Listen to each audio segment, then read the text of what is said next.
In this video, we are going to see how we can enable the voice search on the YouTube application or on your browser.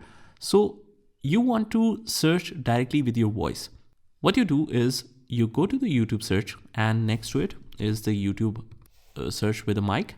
You click on it, and the first time it will ask you to allow you the permission. So here you just have to select the appropriate mic that you are using currently. Currently, I'm using the Rode Video Mic Go 2. So let's me select that and allow while visiting this site or allow this time. You can select any one of them, but I want to always enable this for the site. So I'll choose the first one. And now it's listening to you.